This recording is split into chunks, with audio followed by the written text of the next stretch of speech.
मैं आपको अपनी मौसी के बारे में बता देता हूँ। मौसी का नाम सोनिया है। मौसी भी झारखंड में ही रहती हैं। हमारे घर से लगभग 50 किलोमीटर दूर उनका गांव है। उनकी उम्र 38 साल की है और वो काफी हॉट माल हैं। उनका फिगर सोचकर ही पप्पू खड़ा हो जाता है। मौसी की बलखाती कमर, संतरे 36 साइज के और पिछवाड़ तो जानलेवा है। एकदम उभरी हुई 42 की पिछवाड़ा देखकर मर्दों के पप्पू आंदोलन करने लगते थे।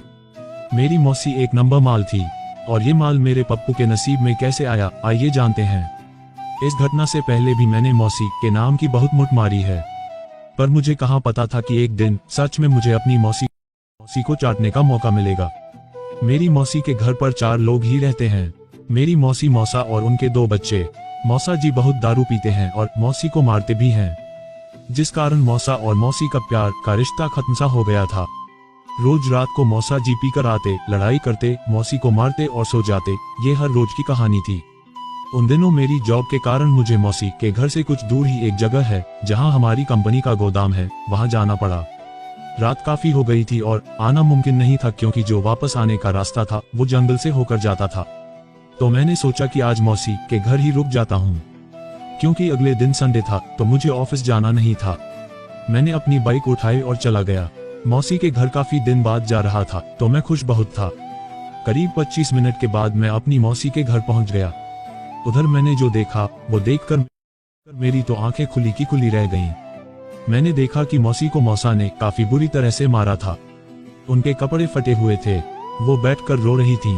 मैं जैसे ही मौसी के पास गया, वो मुझे देखकर मुझसे लिप गईं और रोने लगीं। उनके यूं लिप जाने से मैं एक बार को तो सिहर गया।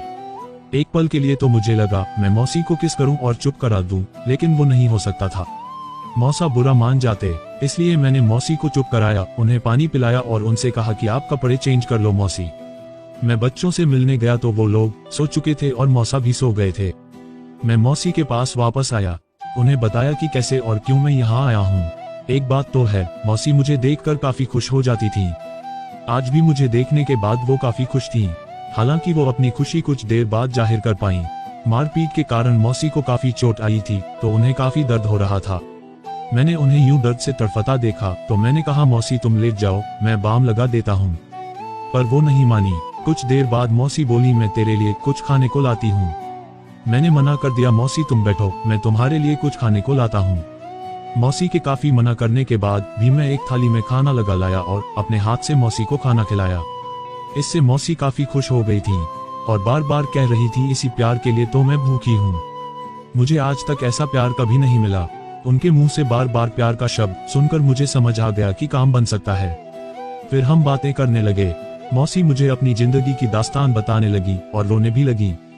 मैंने मौसी को रोती हुई देखा तो मुझे काफी बुरा लगा, इसलिए मैंने उनसे वो सवाल पूछा जो मेरे मन में काफी देर से चल रहा था।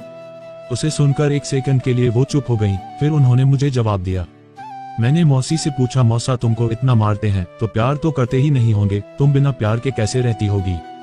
मेरे इस सवाल पर मौसी ने कहा, तेरे मौसा ने मुझे कभी प्यार नहीं किया, बस बच्चे पैदा करने आता है, उसे प्यार करना नहीं आता। मैं तो बस अपने बच्चों के कारण तेरे मौसा को बर्दाश्त करती हूँ।